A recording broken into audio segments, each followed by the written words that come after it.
Hello everyone, today I'm gonna show you how to fix Windows Update stuck. So at first open your search option, search set to services, open this and scroll down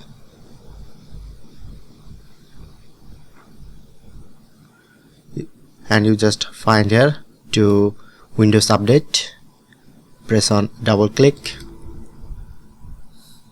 select manual to automatic and press on apply. Okay, and the second step, go to search option again, search set to troubleshoot settings, then showing it to Windows Update, press on to run.